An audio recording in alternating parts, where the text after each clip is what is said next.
To determine whether you're using the proper drain cleaning tool, you must first locate the source of the problem. If only one drain in the house is backed up, the clog is likely to be in the smaller line leading directly from that drain. If the clog is in a wash tub, small floor drain, or accessible through a roof vent, the mini rooter is the appropriate tool to use.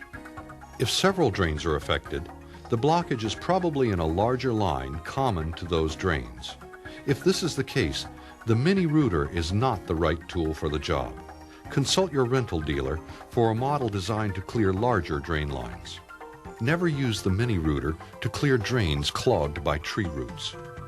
The mini rooter provides a safe, clean way to clear medium-sized drains. However, as with any power tool, certain safety precautions are necessary. Remember these safety rules as you operate the machine. Check the power cord to make sure there are no cuts or frays.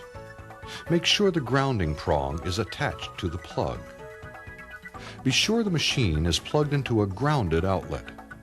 Verify that the ground is connected. If the mini rooter's power cord is not long enough, use a 3-wire, heavy-duty extension cord. Make sure the ground prong is in place. Using an ungrounded extension cord is very dangerous. Test the ground fault circuit interrupter before each use. Press the test button, then press the reset button. The light will indicate that it is operating properly. Do not operate the machine while standing in water. Wear leather gloves to protect your hands when you are handling the cable. Do not use cloth gloves. Wear safety glasses or goggles to protect your eyes from any debris thrown from the rotating cable or drain opening. Operating the mini rooter is a one-person job. Never have someone else operate the foot pedal. This can result in serious injury. Never use the machine in a drain that has a chemical drain cleaner in it.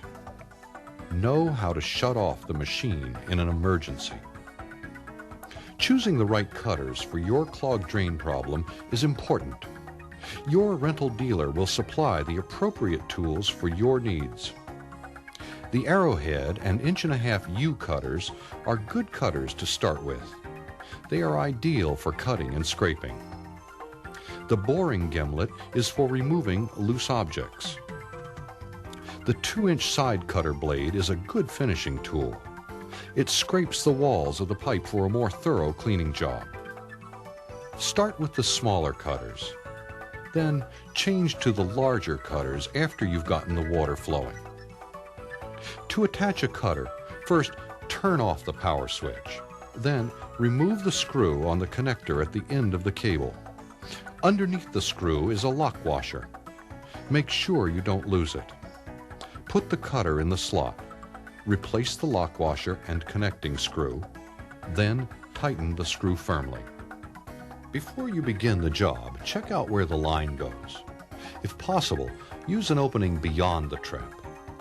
Place the machine no farther than 2 feet from the drain opening to avoid cable whipping and kinking. If you can't place it that close to the drain, run the cable through a metal pipe to prevent the cable from whipping. Pull the cable out of the cage and push it into the drain until it won't go in any farther. Then pull out a little extra cable from the cage so that the cable is bowed. Make sure the air foot pedal is placed so you can reach it easily. Turn the power switch on the machine to the forward position. With both hands on the cable, start the machine by depressing the foot pedal. Stop and start the machine a few times to get the feel of the pedal. Then work the cable into the drain. Guide the cable into the drain with a firm, even pressure. When the cable slack is gone, stop the motor by releasing the foot pedal. Depress the foot pedal and run the mini rooter in forward again. Don't force the cable into the drain. You won't clear the line any faster, and you could damage the cable or seriously injure yourself. The cable must turn freely as the cage rotates. If it jams, the cable will build up torque, start to buckle, and then, in the blink of an eye, twist itself into a series of loops. If your hands are caught in a loop, you risk severe injury. Again, do not force the cable. If the cable begins to buckle or twist, stop by taking your foot off the pedal. Then, rotate the cage in the opposite direction to untwist the cable.